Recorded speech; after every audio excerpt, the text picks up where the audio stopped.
Hello అండి. ఎంతో డెలీషియస్గా రుచిగా ఉండే రోటి పచ్చళ్ళు, అందులో దొండకాయ పచ్చడి ఈరోజు చాలా చాలా బాగుంది. మొత్తం రైస్ అంతా కూడా చక్కగా దొండకాయ పచ్చడితో మాత్రమే తినేయచ్చండి, అంత బాగుంది. అయితే ముందుగా దీనికోసం నేను ఒక 8 నుంచి 10 వరకు దొండకాయలు తీసుకున్నాను. దానికి 6 నుంచి 8 వరకు పచ్చిమిర్చి తీసుకున్నానండి, లైట్ గ్రీన్ కలర్వి.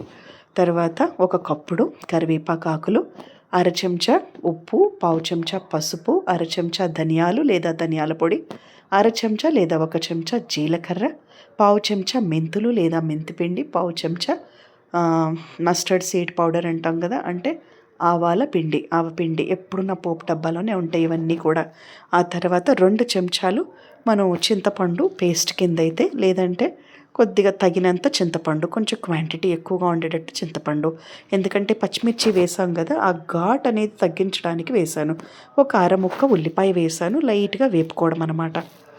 ఇందులో వేయించిన పల్లీలు పావు కప్పు వేసానండి, వేయించిన నువ్వులు ఒక పావు కప్పు. అయితే మొత్తం కూడా 2 చెంచాల పల్లీ నూనె, 1 చెంచా నువ్వుల నూనెలో నేను దీన్ని వేపడం జరిగింది. అయితే ఈ 2 కూడా ఫైన్ క్వాలిటీ డబల్ రిఫైన్డ్ పల్లి అండ్ నువ్వుల నూనె కూడా ఎంత మంచి ఇంగ్రీడియంట్స్ తీసుకుంటే రుచి అంత బాగుంటుంది. మనకు ఉన్న వాటితో మేనేజ్ చేసినప్పటికీ కూడా ఒక విషయం మీకు తెలియచేయడానికి నేను చెప్పాను అనమాట. ఫైన్ క్వాలిటీ ఎప్పుడు కూడా ఫైన్ రిజల్టే ఇస్తుంది, అది అయితే సత్యం కదా. అది ఇంకొకటి ఏంటి అంటే, మంచిగా అన్నీ కూడా వేపుకోవాలి, ఏది కూడా పచ్చి వాసన లేకుండా చూసుకోవాలి. అయితే ఉల్లిపాయ మాత్రం మన ఇష్టం, పచ్చి ఉల్లిపాయ మిక్సీ పట్టేటప్పుడు వేసుకోవచ్చు, లేదా ఒక అర ముక్క లేదా పావు ముక్క ఉల్లిపాయ దీంట్లో వేపచ్చు. ఇక్కడ ఇంకొకటి ఏంటి అంటే, కప్పుడు నేను ఒక గుప్పెడు కరివేపాకాకులు కూడా వేశాను.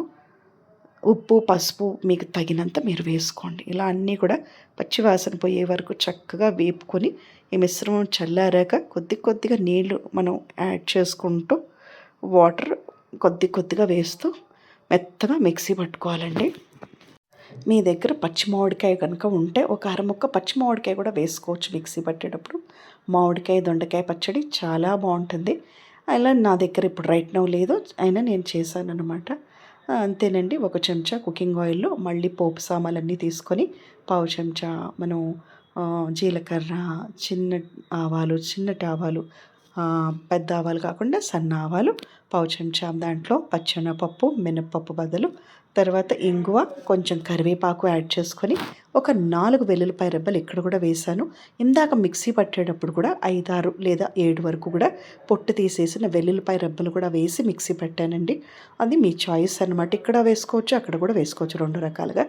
అయితే పోపు పెట్టే విధానం బట్టే దొండకాయ పచ్చడి ఆధారపడి ఉంటుంది. పోపు అడుగంటకుండా మాడకుండా చెక్ చేసుకోండి. కొద్దిగా ఇంగువ వేయటంతో ఇంకా కూడా డెలీషియస్గా ఉంటుంది. ఈ రోటి పచ్చడి మనం చక్కగా రోట్లో అయినా మెత్తగా మెదుపుకోవచ్చు, నేనైతే మిక్సీలోనే పట్టేశానండి. సో మిక్సీ జార్లో చాలా మెత్తగా పేస్ట్ లాగా పట్టిన తర్వాతే పోపు వేశాను. ఎంత డెలీషియస్గా ఉందంటే, మన కుకింగ్ ఛానల్లో ఇది ఉండాలని చెప్పి పెడుతున్నాను. తెలిసిన వాళ్ళైతే ఇగ్నోర్ చేసేసేయండి సౌత్ ఇండియన్స్, తెలియని వాళ్ళైతే నేను ఏ రకంగా ఈ పచ్చడి చేశాను అనేది మీరు తెలుసుకొని కుక్ చేయండి.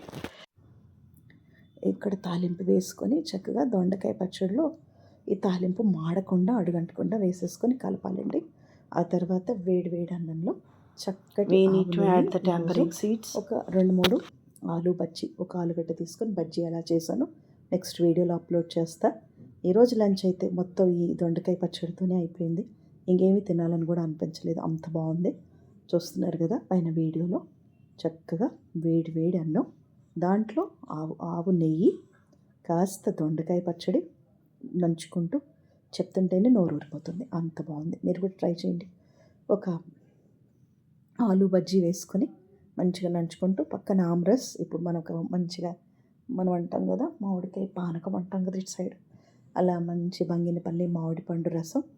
ఎంత బాగుందంటే నిజంగా, ఎందుకు ఇంత చెప్పడం అంటే, తినే ఒక్క రెసిపీ అయినా మనం పద్ధతిగా హైజీనిక్గా చాలా డెలీషియస్గా వండుకుంటే అసలు రోటి పచ్చళ్ళు ఎంత బాగుంటాయి అంటే, మన పూర్వీకుల నుంచి వచ్చిన రెసిపీ ఇది, వంక పెట్టడానికే లేదు. దీంట్లో పల్లీలు, నువ్వులు, ఆహా, పచ్చిమిర్చి, ఈ కాంబినేషన్ అద్దరిపోయింది కదా. మీరు కూడా ట్రై చేయండి ఒకసారి. ట్రై చేసి ఎలా ఉందో అప్పుడు మీ అభిప్రాయం తెలియజేయండి. నేను ఎలా వండానో అలా మీకు తెలియజేశాను. మీ దగ్గర ఉన్న ఇంగ్రీడియంట్స్తోనే మీరు ట్రై చేయొచ్చు, కానీ చెప్పాలి కదా ఇక్కడ మనం ఎలా యూస్ చేసాము ఏంటి అని. జిఆర్బి నెయ్యి వాడానండి, ఆవు నెయ్యి. అసలు ఎంత బాగుందంటే ఒక మెమరీ లాగా ఉండిపోవాలి. మనం ఏదన్నా వంట చేస్తామంటే అది ఒక మంచి జ్ఞాపకంలాగా మన మనసులో ఉండిపోవాలి. అలాంటిది ఈ రెసిపీ.